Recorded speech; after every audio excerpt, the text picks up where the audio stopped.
Just a heads up before we begin, this isn't going to be a video clip heavy review. I might throw up an image or two, but other than that, if you just want to minimize this or go to another tab, feel free to. I'm just going to jaw on a little bit.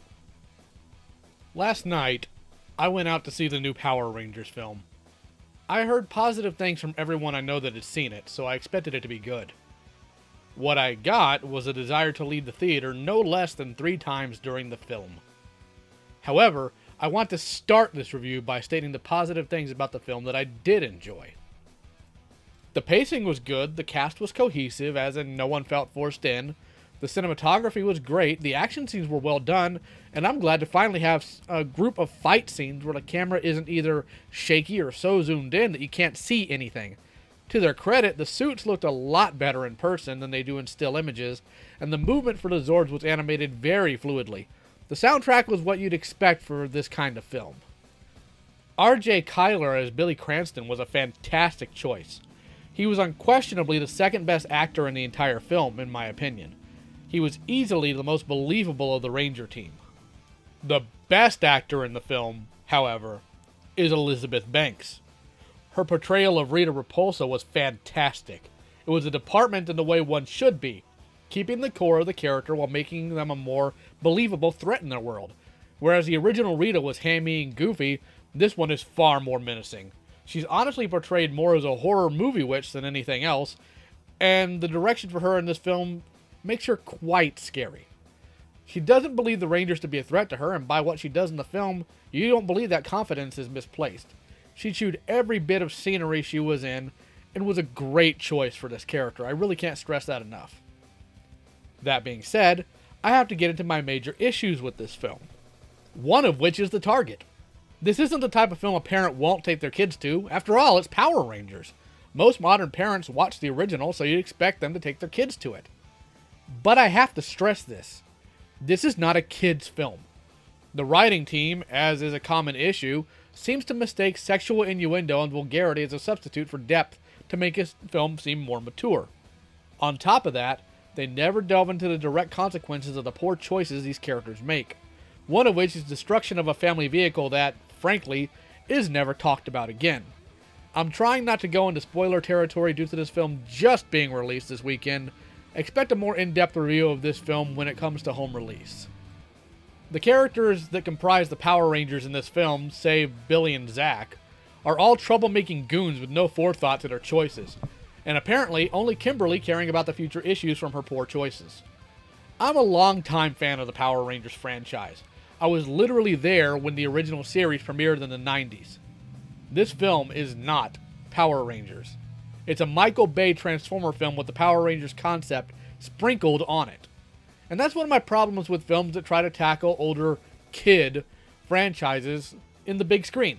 They don't like Power Rangers. They like the concept of Power Rangers. So they try to make their own take on it while missing the entire reason why people like the franchise. Your common Power Rangers team isn't comprised of irresponsible delinquents. These are the same people that hold the fate of the world in their hands. Delinquents are not a good choice for those type of people. The script was written by Matt Sazama, Burke Sharpless, both known for God of Egypt, which isn't very good, and kind of tells about their writing ability, Carrie Ann Mulroney, and Michelle Mulroney, known for Sherlock Holmes, A Game of Shadows. And frankly, these people don't know how to write for Power Rangers. This is a world where giant robots fight giant monsters. If your imagination is so abysmally low that you have to try to add sexualization and vulgar words in a sad attempt to make your film seem more mature, then you need to just throw yourself in a pit filled with hungry lions so you can put us and yourselves out of misery. And on top of that, whoever designed the Zord team, you failed the squint test. And I don't know how common crayons are in your diet, but a mastodon does not have 8 legs and a triceratops did not have 6.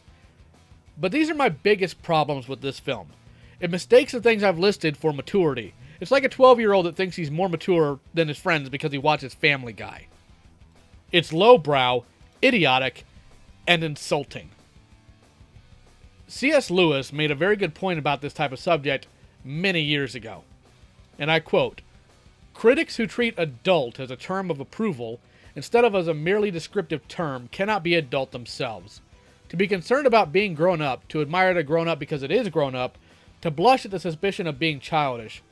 These things are the marks of childhood and adolescence. And in childhood and adolescence they are, in moderation, healthy symptoms. Young things ought to want to grow.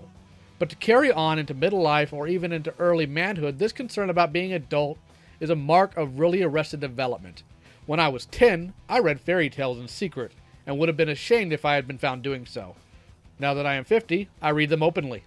When I became a man, I put away childish things, including the fear of childishness and the desire to be very grown up."